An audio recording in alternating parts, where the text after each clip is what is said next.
Ang 30 anyos na social worker na nagkunwaring high school student ng ilang buwan ay nalaman na ang kanyang kapalaran. Matagal na mula nang matuklasan ng investigador na si Shelby Hewitt ay gumamit ng iba't ibang pagkakakilanlan para makapag-enroll sa 3 pampublikong paaralan sa Boston. Ngayon, inamin na niya sa korte ang mga ginawa niya. Pero baka hindi pa dito nagtatapos ang epekto nito. Welcome sa Sidebar ng Law and Crime. Ako si Jesse Weber. Sa totoo lang, may isang bagay na ginagamit namin dito sa Law and Crime na sa tingin ko ay magiging kapaki-pakinabang din sa inyo. Tinatawag itong Truth Finder. Isa itong serbisyo para sa paghahanap ng pampublikong record. Nakakatipid ito ng maraming oras sa amin kapag nagsasaliksik kami tungkol sa mga tao. Pakinggan ninyo, mag-type lang ng pangalan, makikita na ang address at kasaysayan ng krimen na makakatulong sa kapanatagan ng loob. Ito ang pangunahing gamit namin sa background check. Isa ito sa pinakamalaking serbisyo ng paghahanap sa Estados Unidos at may subscription, walang limitasyong kumpidensyal na paghahanap ka. Pwede mong i-check ang bagong kapitbahay, mga taong nakikilala online, o hanapin at makipag-ugnayan muli sa isang tao. Maaari ring tingnan ang rehistradong sex offenders sa lugar o mag-background check sa sarili. Maging maalam at ligtas. Gamitin ang Truth Finder now sa truthfinder.com/LC sidebar para suriin ang pampublikong record.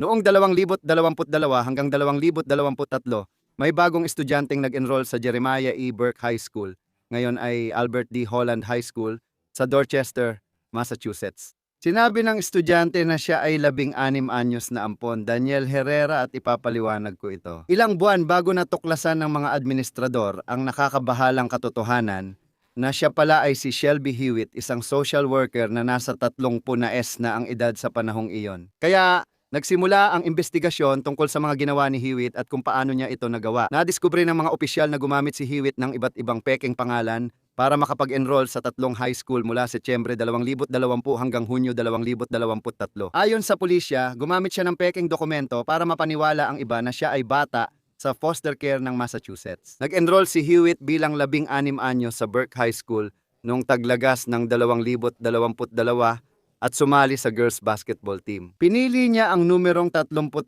sa jersey dahil iyon ang totoong edad niya. Humiling din siyang lumipat sa Brighton High School. Noong Hunyo 2023, sabi ng pulisya, nag-enroll siya sa English High School sa Jamaica Plain gamit ibang pangalan. Nagkunwari siyang 13 anyos kahit tumatanda na siya. Nakakatuwang isipin at nakakaintriga yon. Ayon sa NBC, 10 Boston, isang lalaking nagpakilalang ama ni Hewitt ang nagpunta sa English High School at sinabing ilalabas niya ito dahil sa pambubuli. Kaka-enroll pa lang niya isang linggo at inaasikaso pa ng school ang bullying issue. Kaya parang may kakaiba na agad di ba? Nang tawagan ng mga administrador ang distrito ng paaralan para mag-verify, natuklasan nila ang ilang pagkakamali. Tinawagan nila ang social worker sa enrollment form para linawin ang sitwasyon. Pero nalaman nilang hindi totoo ang taong yon, kaya tumawag sila ng pulisya. Napansin din ng mga estudyante na may kakaiba kay Hewitt. Minsan, hindi tugma ang mga kwento niya pero inisip nilang normal lang yon. Siguro mahirap ang kanyang pagpapalaki, siguro mahiyain siya, siguro nalilito dahil sinabi niya na inabuso siya at na-traffic siya. Pero ito ang mahalagang punto. Ito talaga. Ayon sa The Boston Globe, may ilang estudyante na nakahanap ng totoong larawan ni Hewitt sa yearbook nung nag-aral siya sa Sharon High School noong 2007 pa. Doon sila nabuko. Ngayon, wala pang balita. Sa totoo lang, kung yung lalaking di umano'y nagpapanggap na tatay ni Hewitt ay natagpuan o kinasuhan. Pero ang alam natin, kinasuhan si Hewitt. Nahaharap siya sa 9 na kasong panlilinlang at pamemeke. Noong Hunyo 2023, may warrant of arrest at sumuko siya sa autoridad. Pinalaya siya matapos magpiyansa ng 5,000 ayon sa NBC. Bawal siyang lumapit o makipag-ugnayan sa mga paaralan at tao roon. Nakapanayam ng Mass Live ang dating kaklase at kaibigan ni Hewitt sa Burke High School. Sabi niya, pinapahirap nito sa akin na magtiwala sa mga tao. Napapaisip ako kung siya talaga yon o gaya lang ni Shelby. Sa tingin ko marami pang estudyante ang makakaramdam ng pagtataksil. Kahit 3 taon na ang lumipas, hindi nila malilimutan ang naramdaman nila nun. Mahalaga yon. Ano ang pinsala rito? Pag-uusapan natin yan. Ayon sa ulat, naging kaibigan ni Hewitt ang mga estudyanteng 13-16 anyos, kahit siya ay babae sa 30 na. At isipin mo, sa parehong panahon, nagpapanggap siyang high school student, pumapasok sa klase, naglalaro ng sports at nakikipagkaibigan. Dati siyang social worker sa Department of Children and Families. Kumikita ng $4,000 taon-taon habang nagpapanggap na teenager.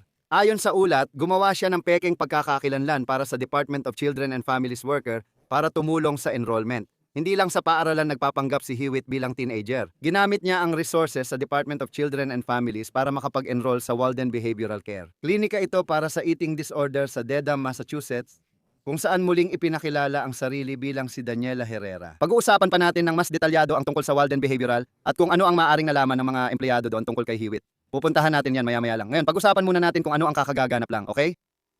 Matapos ang mga delay, imbes na magsimula ang paglilitis ni Hewitt sa Suffolk County Superior Court sa susunod na linggo, inanunsyo ng korte na may kasunduan na sa pag-amin. Ang pagkakaintindi ko ay may napagkasunduang hatol sa kasong ito para sa pag-amin ng kasalanan. Nagkaroon na ako ng pagkakataon na suriin ang iyong... Pamilyar ako sa kasong ito at nakita ko na rin ang mga alituntunin, gaya ng alam mo, tala ng probation board. Kaya itutuloy natin ang prosesong yon. Umamin si Hewitt ng kasalanan noong Pebrero 3 sa identity fraud, paglabag sa asal ng empleyado ng gobyerno, at 3 kaso ng pamimeke ng dokumento. Ang 4 pang ibang kaso ay ibinasura at sinabi na dati ng abogado ni Hewitt sa korte na ang kanyang kliyente ay may matagal ng problema sa kalusugan ng pag-iisip at nagsimula na siyang magpagamot para dito. Dapat isaalang-alang iyon dito. Nagsalita si Hewitt tungkol sa ilang isyong iyon noong Martes. Panoorin natin. Maraming salamat po, kagalang-galang, sa pagbibigay sa akin ng pagkakataong magsalita. Taos puso akong humihingi ng paumanhin sa nagawa kong pinsala at kinikilala ko na ang aking ginawa ay nakaabala sa mga pampublikong paaralan ng Boston at nagdulot ng kalituhan, pangamba at marahil takot sa mga estudyante, pamilya at mga kawani. Hindi ko sana ginawa iyon at sa aking mga ginawa, nilabag ko ang tiwala ng paaralan, ng komunidad, ng aking pamilya at ng lahat ng nagmamahal sa akin. Lubos akong humihingi ng paumanhin sa sakit na naidulot ko at araw-araw kong dala ang matinding hiya tungkol dito. Hindi ako naging mabuting tao at patuloy akong sumasailalim sa masusing gamutan para sa aking kalusugan sa pag-iisip, umiinom ng gamot at nagpapakonsulta upang maging mas mabuting tao. At alam kong hindi nito mababawi ang pinsalang alam kong ako ang may gawa. Tinatanggap ko ang responsibilidad at umaasa na makaka-recover ang mga nasaktan ko. Taos puso akong humihingi ng tawad sa aking makasariling desisyon. Hindi ko tatanggalin ang bayarin. Binibining Hewitt, bago tanggapin ang iyong pag-amin sa sakdal na 2,384 criminal case, 555 para sa mga kasong 1, 2, 3, 7 at 9, isa sa alang-alang muna ito. Ang hukuman ay naglagay sa iyo sa 4 na taong probation na sabay-sabay isasagawa. Si Hewitt ay binigyan ng 4 na taong probasyon sa bawat pag-amin ng kasalanan, ngunit sabay-sabay itong isasagawa. Kung sunod-sunod ang sentensya, haharap siya sa 20 taon ng pagbabantay at kailangang magbayad ng mahigit $9,000. At bilang bahagi ng kanyang probasyon, kailangan niyang ipagpatuloy ang pagkuha ng therapy at inumin ang anumang gamot na inireseta sa kanya. Kailangan niyang lumayo sa lahat ng pampublikong paaralan sa Boston. Hindi siya maaaring magtrabaho bilang social worker at hindi siya maaaring mag-apply ng lisensya bilang social worker. Makatuwiran naman ito pero hindi pa dito nagtatapos ang kwento. Marami pa ring tanong kung paano ito nangyari, lalo na nang malaman na tumira si Hewitt sa bahay ng kanyang matagal ng therapist. Oo, siya raw ang umupong katabi niya habang nagkukwento ayon sa The Boston Globe. Si Rebecca Burnett, kilala ring Becky, ay isang lisensyadong clinical social worker at dating supervisor sa Walden Behavioral Care na maaaring harapin ang disiplina. Nagpahayag ng pagkabigla si Burnett nang lumabas ang mga paratang laban kay Hewitt, ngunit marami ang nagtanong mula noon. Alam mo, gaano nga ba talaga ang alam niya tungkol sa mga nangyayari? Ano nga ba ang totoong alam niya sa pinagmulan ni Hewitt? Sabi ng mga taga-usig, sinabi ni Hewitt kina Burnett at iba pang empleyado ng Walden na sobra siyang natroma sa human trafficking nung bata pa siya, kaya hindi niya maalala ang tunay niyang edad. Iniulat ng The Globe na dati nang naka-enroll si Hewitt sa Walden Behavioral Care gamit ang tunay niyang pangalan. Ayon sa ilang empleyado at dating pasyente. Walang paraan na hindi siya maaalala ni Burnett, kaya paano siya naloko, di ba? Bakit niya pinatira si Hewitt sa kanya? Magandang punto rin yan. Sa isang pagkakataon, si Hewitt na nagkunwaring ampon ay tumira kina Burnett at sa partner nitong si John Smith. Kahina-hinala ito at maraming nagsasabing malaking paglabag sa etika kapag magkasama sa bahay ang pasyente at therapist. Pero imposibleng walang kahit kaunting hinala si Burnett na may nangyayari, di ba? Ewan ko, siguro alam mo na. Ayon kay Connie Tran, abogado ni Burnett, sinabi niya sa The Globe na gumamit si Hewitt ng mga peking pagkatao para lokohin sina Walden, BPS at Rebecca na maniwalang isa siyang batang legal na nasa kustodya ng Department of Children and Families. Iginiit din ni Tran na hindi si Rebecca ang nagpadali sa pag-enroll ni Shelby Hewitt sa BPS. Sa halip, si Hewitt mismo ang gumawa nito ng mag-isa. Tumutol ang mga administrador ng paaralan at sinabing hindi iyon tugma. Ayon sa reporter na si Patricia Wen sa Boston Globe noong 2024. Sabi nila, naroon si Burnett alinman sa pamamagitan ng Zoom o personal upang tapusin ang mga papeles para sa enrollment. Noong Agosto 2020 para kay Daniela Herrera, 16, at Hunyo 2023 para kay Ellie Blake, 13. Sinabi ng mga opisyal na ang paggamit ni Burnett ng pangalawang pangalan, Ellie, sa paaralan ay nagdudulot ng tanong sa pagiging sigurado niya sa unang pangalan, Daniela. Ayon sa The Globe, 6 na reklamo ang isinampa laban kay Burnett sa State Social Worker Board mula nang maaresto si Hewitt kaya iniimbestigahan kung maaari siyang maparusahan. Hindi na raw siya nagtatrabaho sa Walden Behavioral pero ayon sa The Globe, hindi kinumpirma ng klinika kung natanggal nga siya. Ngayon, ayon kay Paul Cyril, abogado niya sa lisensya bilang social worker, inaasahang magsisimula ang pagdinig sa kaso niya ngayong tag-init, sabi sa The Boston Globe. Sige, gusto ko pa itong pag-usapan at isama si dating criminal prosecutor Dan Schroeder na may karanasan sa mga paaralan at institusyong pang-edukasyon sa mga campus crime. Siya ang tamang panauhin, Dan. Nakita mo na ba ito dati?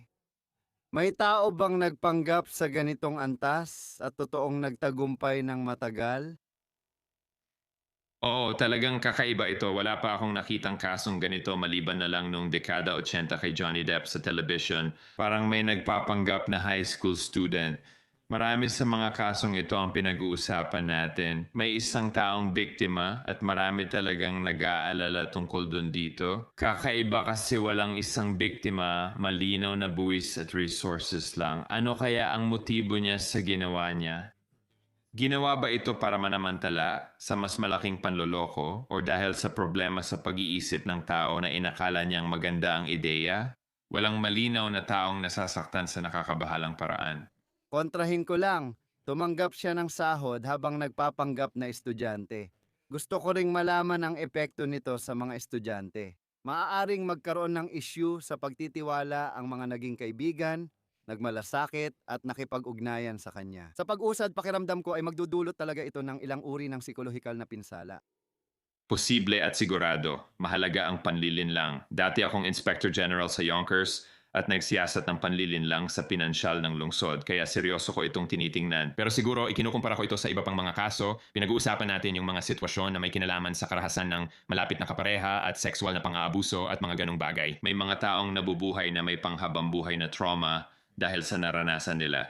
Pero syempre, gusto mo lang na nararapat lang ang mga tao sa isang paaralan. Hindi pa ako nakakakita ng ganito na may nagpapanggap na pumapasok sa paaralang ito o nagpapanggap na karapat-dapat pumasok sa paaralan at makuha yung mga benepisyo na yon. Tulad ng sabi mo, nagtatrabaho siya sa gobyerno kaya hindi niya nagagawa ang trabaho niya kapag nasa paaralan siya. Tingnan mo, kinasuhan siya ng panlilinlang at pamemeke, malinaw iyon. Pero may isang bagay pang nakakabahala at panganib sa kaligtasan. Isipin mong hindi siya yung kausap mo, kundi ibang tao na nagpapanggap na bata pero 30 taong gulang na. Isang matanda na nakikihalubilo sa mga bata. Alam mo kung saan pwedeng mauwi yan? Diba? Ibig kong sabihin, hindi natin pwedeng hayaan mangyari to. Sa palagay ko, ang mga kasong kriminal ay hindi lang pagpaparusa, kundi pagpigil at pagpapadala ng mensahe. Kung gagawin mo to, haharap ka sa kaso. Mukhang di naman siya nakulong, pero tiyak na hinarap niya yon. At palaging nakabanta ito sa kanya. Maapektuhan nito ang buhay niya, pati na ang kanyang karera. Pampubliko ito, kaya maaaring maapektuhan ang susunod niyang trabaho at magsilbing babala sa iba na huwag tularan. Nakakatuwa na may gustong pumasok sa paaralan kahit ilang taon na ang lumipas. Nung high school ako, gusto ko agad makalabas. Napapaisip tuloy ako kung bakit may gustong bumalik. Malinaw na may mga issue sa kalusugan ng pag-iisip na nangyayari dyan. 4 na taong probation ay sapat na walang kulong. Sa tingin ko, ito ay isang tao na mukhang banta sa komunidad at walang dahilan para siya ay ikulong. Base sa nakita, di ko siya tinuturing na panganib. Gaya ng sinabi ko kanina, mahalaga na magpadala ng mensahe, hindi lang sa kanya kundi pati na rin sa komunidad na hindi mo pwedeng gawin ito. Ikaw ay kakasuhan. So kung wala siyang criminal na record na sa pagkakaalam ko ay wala naman, Sa tingin ko, hindi mo na kailangang ikulong ang isang tulad niya para sa isang hindi marahas na krimen. Pero isa pa rin itong seryosong hatol na mananatili sa kanya habang buhay. Inutusan din siya, gaya ng nabanggit ko, na lumayo sa mga paaralan. Ang tanong, syempre, ay gaano kadalas siyang tinitingnan o sinusuri? Paano nila ipinatutupad yon? Tama ba? Kung siya ay nasa probation, may kaunting bantay pero hindi ibig sabihin 24/7 siyang binabantayan. Paano kung may mag-ulat na nakita siya sa loob o malapit sa paaralan? Maaari siyang makulong dahil sa paglabag na iyon. Alam mo ba kung anong gamit ng probation officer sa pagsubaybay sa tao? Oo, yung iba sa kanila gumagamit ng Global Positioning System Tracking, kaya palaging alam kung nasan sila dahil may suot silang bracelet or iba pa. Ngayon, dahil sa ganda ng teknolohiya, madali nating makita kung may tao malapit sa paaralan o bawal na lugar, kaya agad natin silang makokontak at maabisuhan.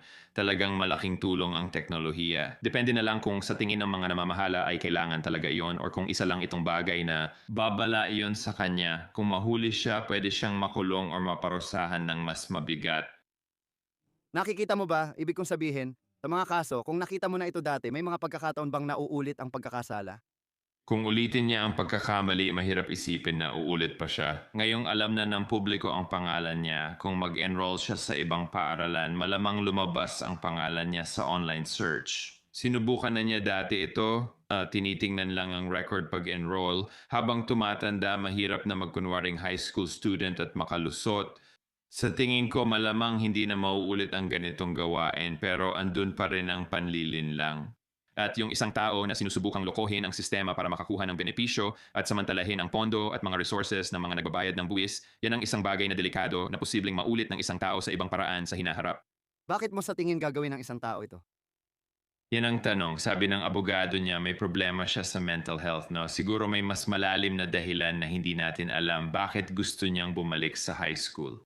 Baka may hinahanap siya sa buhay na inisip niyang makukuha doon. Siguro gusto rin niyang makasama ang mas bata. Tulad ng sabi mo, may ibang tao na maaring gawin ito para sa masamang dahilan, lalo na kung balak nilang saktan ang ibang high school students. O baka gusto lang niyang balikan ang panahong yun dahil hindi gumanda ang buhay niya pagkatapos.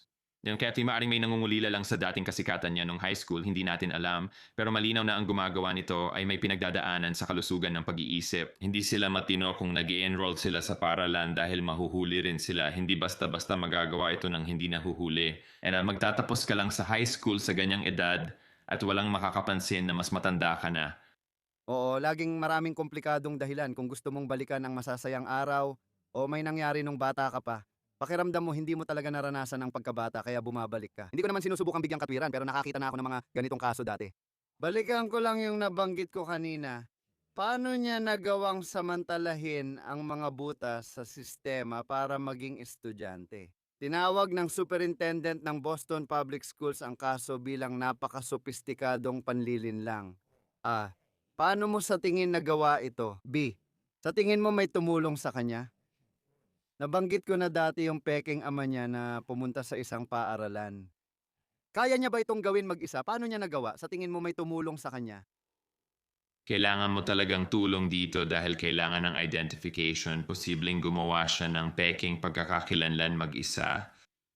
Ang pagkuha ng tao bilang peking ama ay malinaw na bahagi nito. Nakaka-interest yun. Gaano siya katalino sa pag-unawa ng hinihingi ng mga paaralan? Paano niya mamanipulahin ang impormasyon para matugunan ang hinihingi ng paaralan? Hindi rin natin tiyak kung gaano kahigpit ang paaralan sa pag-monitor ng nag-i-enroll, isa pa yan. Maraming estudyante sa ganitong sistema ng paaralan, minsan ay nabibigatan sila at kulang din sa tauhan ang maraming paaralan. May mga bawas din sa budget sa maraming lugar kamakailan at baka isa rin yon sa mga naging dahilan. Iniisip ko na marunong siya gumawa ng peking pagkakakilanlan at iba pang panlilin lang sa paaralan. Or baka may tumulong sa kanya. At kung may tumulong man, hindi rin natin alam kung alam ba ng tumulong kung ano talaga ang tinutulungan nila. Pero siguradong isa itong problemadong issue na kailangang mas pagtuunan ng pansin. Nakita mo na ba si Rebecca Burnett, di ba? Siya yung lisensyadong clinical social worker at dating supervisor sa Walden Behavioral Care. Yung taong tila nilipatan niya, maraming tanong kung tinulungan ba niya sa pag-enroll. Sabi ng kanyang legal team, hindi raw at wala siyang kinalaman doon. Niloko siya pero maraming tanong ang umiikot sa kanya. At parang paano posible na hindi niya alam ang nangyayari? Paano nga ba posible iyon? Alam mo yon, hindi niya alam at hindi siya bata. Ano opinion mo sa legal na kahihinatnan ni Burnett?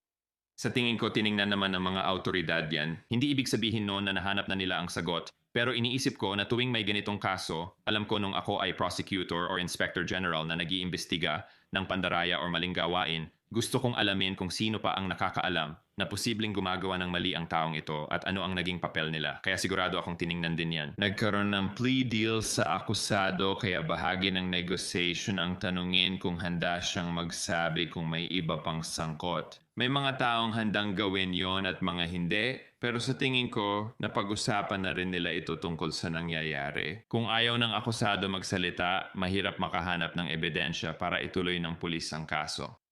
Paano naman yung katotohanan na gaya ng nabanggit ko kanina? Bukod dito, marami pa siyang kinakaharap na reklamo. Sabi ng abogado niya sa The Boston Globe, magsisimula ang pagdinig sa kaso niya ngayong tag-init. Si Burnett ito tungkol sa lisensya niya bilang social worker. Ano ang aasahan natin? Anong uri ng disiplina ang maaari nating asahan pagdating kay Burnett? Sigurado akong lalabas ito at tungkulin niyang maging maalam sa mga taong pinagtatrabahuhan niya. Kung may mangyari sa kanyang lisensya o magkaproblema siya, hindi pa natin masasabi ngayon. Siguradong magiging sentro ng pagsusuri ang isyong yan dahil dapat din itong ikabahala. Kapag naglilisensya ka ng isang tao o may isang tao sa posisyon ng autoridad dahil sa kanilang espesipikong kaalaman, gusto mong malaman kung ginagawa ba nila ang tama, hindi lang para sa taong tinutulungan nila, kundi pati na rin para sa lipunan.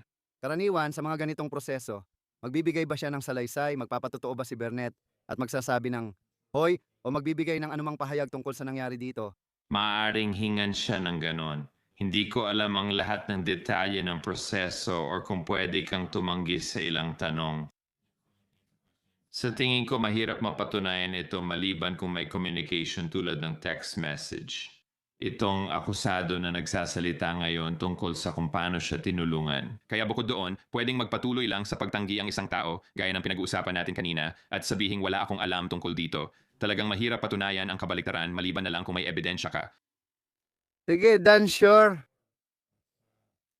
Magkita na lang ulit tayo sa ibang panahon. Kakaiba ito. Tulad ng sabi mo, kakaiba ito at wala itong parehong epekto o pinsala gaya ng ibang kaso. Pero nakakabahala pa rin ito. Sa totoo lang, lalo na kung iniisip mo na may isang tao na muling nakinabang sa mga butas ng sistema. Pero Dan Shore, salamat sa oras mo. Pinahahalagahan ko ito. Jesse, laging masarap kausap. Salamat.